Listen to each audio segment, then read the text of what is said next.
It was good, guys. I'm back here with a video. That's pretty important if you're a dirt bike rider or a mini bike rider. So I thought I'd make a video just to cover it because this is like completely experimental. But I just ordered, a few days ago I ordered a motorcycle chain adjuster rubber wheel is what it's called. I think this came from like China or something for making sure that, you know, just make kind of like a second hand if your chain gets loose. And yeah, so this is what came. It came in this little like bag, kind of looks like a kilo, but this is what came.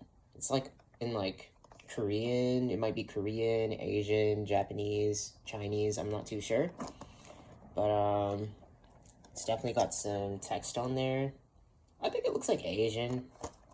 I don't know, somebody from one of those that knows the text can correct me. But yeah, this is what came in there, and basically, basically, this is what came, and I'm gonna install this on my bike, and yeah, I just bought a new chain as well, and I'm gonna install this, and I'm gonna see if it works, and if it's an actual solution to if you have like a torque converter and your engine keeps slipping and the chain keeps getting loose. This is supposed to be a solution for that. So yeah, I guess you're gonna come along with me and we're gonna see if this works, because my chain keeps getting messed up a lot and I keep having to replace chains, and I don't know why I didn't think of searching for one of these, but I guess I'll leave the link in the description of what it is and where I got it, so that if it works, you guys can follow behind me and, you know, just kind of make that move to add one of these to your dirt bike, mini bike, or moped, or whatever you're driving that kind of just has like a loose chain on it. So yeah, let's go install this. All right, guys. So the deal with this is that you're gonna want to supposedly position it. There's no instructions that came in the box, so I guess this is also an instruction video as well. Position it like this, or maybe, shit, I really, you know, I'm gonna bolt this on. I'm not gonna take a video, but I'm just gonna try to bolt this on and you know, see if it matches up with my chain. It might have to go like this, maybe. Like, you know what I'm saying? Like, I don't know, this wheel has to touch the chain somehow. So I'll be back when I bolt this on and I'll show you guys what it looks like. Okay, so not everything was correct. I had to flip some bolts around. Like this bolt right here, I had to flip it around just so I can tighten it from the outside. Because it's just a stud, there's nothing on the back. And when you get it, it's going to be in this position right here. So you're going to want to take this and let me see if I can kind of just like hold the camera with my feet. And what you're going to want to do is you're going to want to flip it this way. It's not really going to like, it's not going to go straight. Like it's gonna make contact with those 2 points up here, but yeah, it has to let me see if I can hold the camera.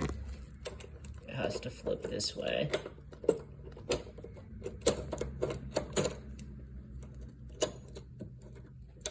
Yeah, and that's how their chain, as you can see, it wants to flip upwards once you put it in that position, and that's what the chain is gonna be tensing on, so that it doesn't slip and it won't get loose and it'll always be tense. All right, I'm gonna yeah, there were a couple things I had to flip around. Obviously it's some out of state, out of USA manufacturer, so not everything was perfect, but so far this makes sense. Also, if you have a Coleman CT200U-EX like me, it's gonna be loose, and I'm going to figure out a way not to make it loose, whether it's probably just drilling through the metal and adding a stud just so it doesn't, you know, kind of wiggle around. So yeah, I'll get back to you with the finished product. Okay, so actually, I should have taken a video, but if you have a torque converter, your chain is sitting too high for the, for this specific one, for the contact points to match. So what I'm gonna have to do is just kind of, I guess I'm just gonna have to make do in DIY, because the point where this is sitting at is where it needed to be. If you roll back the video and you put it in that position where it's sitting past this point right here, it's not touching the chain and it's not doing anything. So what I'm gonna have to end up doing, and I'm actually still waiting on the actual chain, my new chain, to show up. So I guess by the time this video comes out, everything will be done.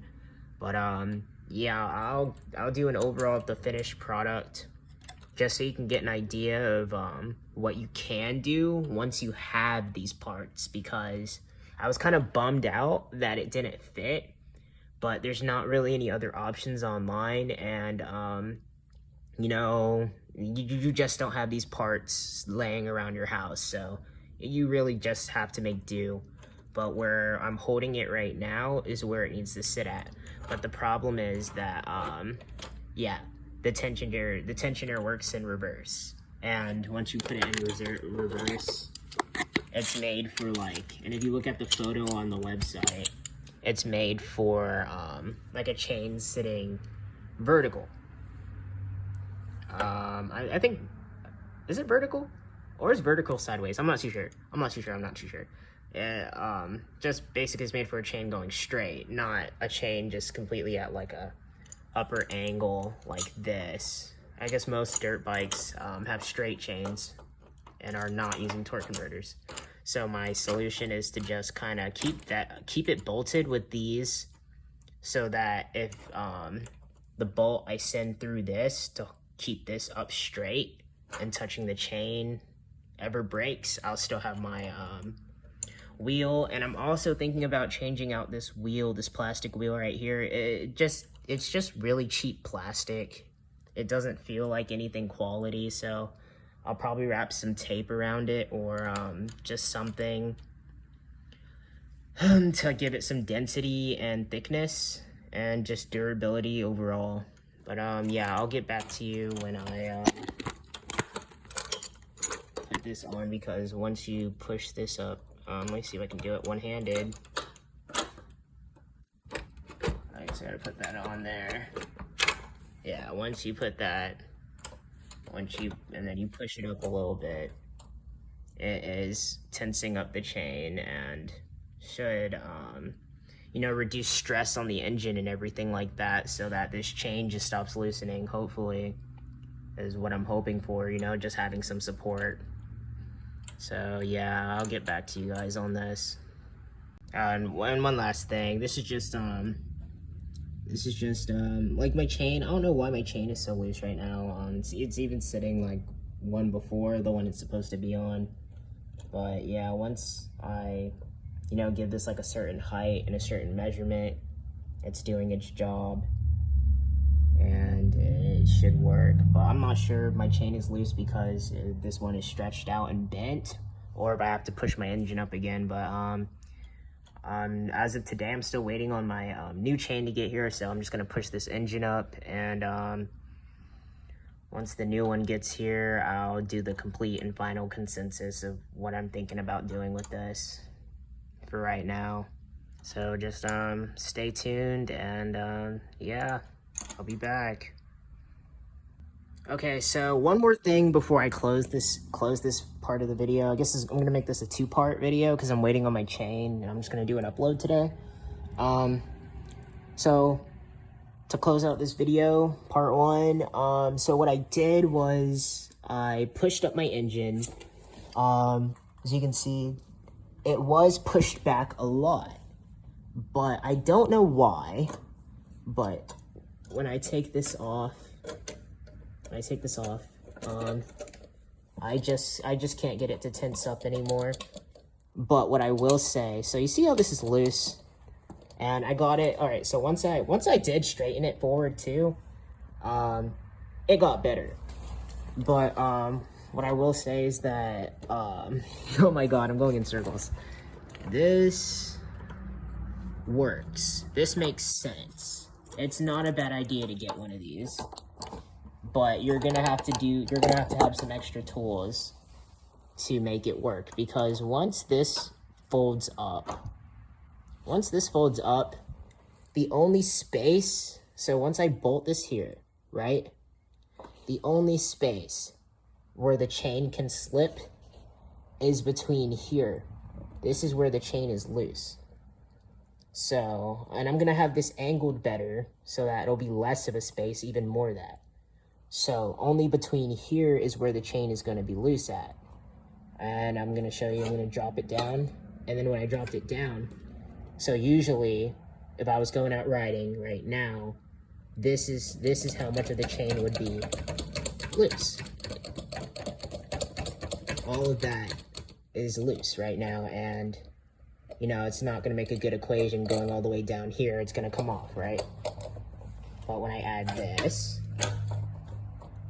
you add some support and tension, it's a little bit hard, then I can't pull this loose. It's only loose up to here. So it would have to drop off right here somehow. So the odds of that happening are slim to none, especially if I get a new chain, which will be here soon. So you just really, what you have to do is you have to find a good position somewhere around here. My tires are a little bit over inflated too, so you might have more space if you have smaller tires, but you just have to find a good position. I'm gonna try to hold the camera with my hands. A good position, and this stick really kind of helps me put it there. That's a good one right here. This is what I'm talking about right here. It's just supported now. If once I put a bolt, once I drill through here, and I put a bolt right here, I put a bolt right here, this would work. This would be the tensile unit you would be looking for to stop your chain from malfunctioning completely. It's tight. I just pushed it down just now and it moved. But yeah, once this is bolted in place, it'll just work. I mean, there's not much I can really say about that. So that's just me closing out this video. I guess that was a pretty long 3 minutes, 50 seconds, huh? Yeah, that's it for right now. I'll leave part 2 in the bio, and I'll leave the link for this tensile unit in the description. And I think that's it for right now. So peace out, guys, and yeah, just have fun.